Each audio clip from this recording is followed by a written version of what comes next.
சீனாவைச் சேர்ந்த நிறுவனம் ஒன்று 50 ஆண்டுகளுக்கு சார்ஜ் செய்யவோ அல்லது செலவு செய்து பராமரிக்கவோ அவசியமே இல்லாமல் ஒரு நாணயத்தின் அளவுக்கு மின்கலம் எனப்படும் பேட்டரியை உருவாக்கியுள்ளது. பெய்ஜிங்கை தளமாக கொண்ட பெத்தா வோல்ட் என்னும் அந்நிறுவனம் அந்த புதிய வகை பேட்டரியை அணுசக்தி பேட்டரி அல்லது நியூக்ளியர் பேட்டரி என அழைக்கிறது.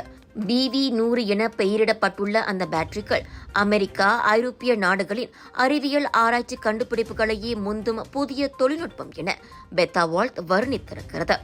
2025ஆம் ஆண்டு வாக்கில் 1 வாட் மின்சாரத்தை உற்பத்தி செய்யும் திறன் கொண்ட அளவுக்கு அந்த தொழில்நுட்பத்தை மேம்படுத்த அந்நிறுவனம் இலக்கு கொண்டிருக்கிறது. இன்னமும் மேம்பாட்டு கட்டத்தில் இருக்கும் அந்த பேட்டரிகள் பரிசோதனை கட்டத்தை முடிக்க வேண்டும். பிறகு தேவையான அனைத்து அனுமதிகளையும் பெற்றதும் வணிக ரீதியிலான பேட்டரி உற்பத்தி தொடங்கும் என எதிர்பார்க்கப்படுகிறது. வரும் காலத்தில் விவேக கைபேசிகளுக்கும் அவை பயன்படுத்தப்படலாம்.